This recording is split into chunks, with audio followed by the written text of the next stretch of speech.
Good morning, students. Now we will start our fourth lesson, air.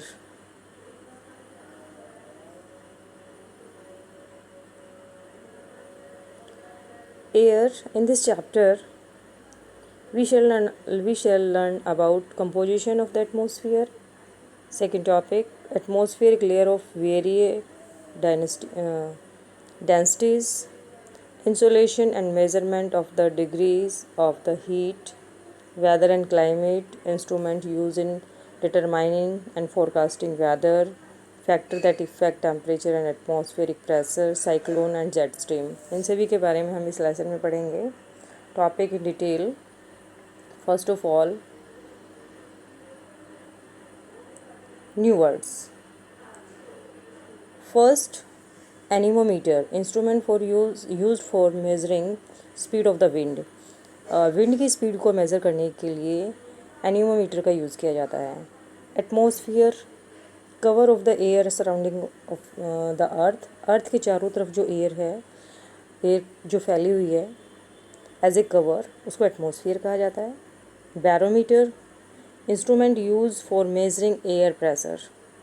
Air जो है उसका pressure होता है, उस प्रेशर को मेज़र करने के लिए बैरोमीटर का यूज़ किया जाता है. Barometer is a instrument.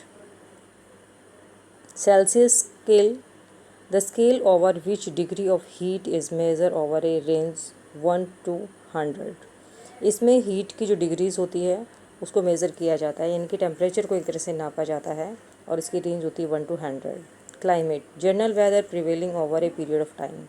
ये जनरल वेदर है, मौसम की कंडीशन है जिसको बहुत लंबे पीरियड के लिए होती है, उसको मेज़र किया जाता है. Prevailing over a period of time climatic condition होती है इसमें, वेदरिंग कंडीशन.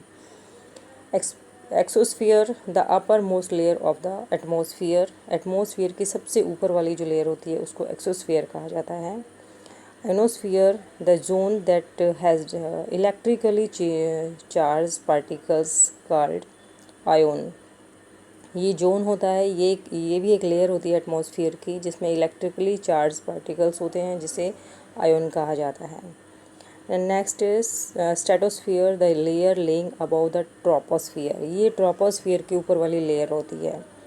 ट्रोपोस्फियर जो है, troposphere the layer of atmosphere that is closest to the earth. ये अर्थ के सबसे नज़दीक होती है ये जो लेयर होती है. आगे आपके डायग्राम दिया हुआ उसमें आपको समझा देंगे, इसके अंदर आपको अच्छे से समझ आ जाएगा. Weather, the condition of the atmosphere in a short time. अभी हमने पढ़ा क्लाइमेट के बारे में. क्लाइमेट जो है वो लॉन्ग पीरियड के लिए होता है, और जो वेदर होता है वो बहुत ही छोटे समय के लिए, मीन्स शॉर्ट पीरियड के लिए होता है. शॉर्ट पीरियड की जो एटमॉस्फेरिक कंडीशन होती है उसे हम वेदर कहते हैं. Wind vane, wind vane is a instrument use for showing direction of the wind. Wind की जो डायरेक्शन होती है उसको शो करने के लिए विंड वेन का यूज़ किया जाता है. Now, our first topic is element of the atmosphere. Atmosphere refer to the cover of air. Atmosphere जो है एयर के कवर से रिलेटेड है, मीन्स अर्थ के चारों ओर जो एयर है उसके बारे में है. That surround the earth, जो कि अर्थ के चारों ओर है. Very much like water, the air has no definite shape और color. जिस तरह वाटर होता है उसकी कोई कलर और शेप नहीं होता है, सेम इसी तरह से एयर होती है, उसका भी कोई कलर और शेप नहीं होते हैं. इट हैज़ वेट, इसमें वज़न होता है, वेट होता है इसमें. एंड एक्सर्ट प्रेशर, और इसका प्रेशर होता है, इसमें दबाव होता है. Our body is constantly under the pressure of air that is about 7 kilogram on every square centimetre of our body. और इसका जो प्रेशर है, एयर का प्रेशर, वो कंटिन्यूस हमारी जो बॉडी है उसके ऊपर पड़ता है, और एवरी जो स्क्वेयर सेंटीमीटर जो है वो उसका उस पर 7 किलोग्राम जो वेट होता है वो हमारी बॉडी पर पड़ता है. वी डू नॉट फील, लेकिन हम इसको फील नहीं करते हैं. This pressure it is always there, क्योंकि प्रेशर हमेशा हमारे ऊपर रहता है. एयर इज़ इलास्टिक, एयर जैसे कि एक इलास्टिक मीन्स एक तरह से मुलायम होती है, सॉफ्ट होती है. In the sense that has no fixed volume, इसकी कोई फिक्स वॉल्यूम नहीं होती. वॉल्यूम आप उसमें साइंस में पढ़ते हो, आयतन वगैरह. And Under greater pressure it can be squeezed into a much smaller space as in case of cycle tube or even a balloon. हम इसको जो है एक तरह से प्रेशराइज करके इसको एक बहुत ही छोटे स्पेस के अंदर फिल कर सकते हैं, जैसे कि साइकिल की जो ट्यूब होती है उसमें भी हवा भरी जाती है एंड बैलून के अंदर भी जो है भरी जाती है. वी फील द एयर, हम एयर को फील कर सकते हैं, ओनली फील कर सकते हैं when it blows as wind, जब ये हवा के रूप में ब्लो करती है, बहती है, चलती है. Air is dense at the sea level, जहाँ समुद्र होता है वहाँ पर जो एयर होती है वो बहुत ही डेंस होती है, घनी होती है. Density goes on declining with the ascent in altitude. Altitude means ऊंचाई. जैसे जैसे हम ऊंचाई की साइड जाते हैं तो हमारी जो डेंसिटी ऑफ एयर है वो डिक्लाइन होती चली जाती है, वो कम होती है. Now composition of the atmosphere. The air that surround us is a mixture of number of gases.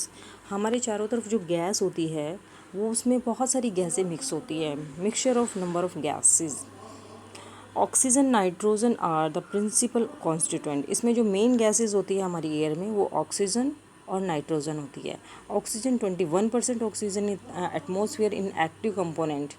ये हमारा एक्टिव कंपोनेंट है, मीन्स ऑक्सीजन जो है वो हमारी एक्टिव रहती है और 21% है. It help in respiration and burning.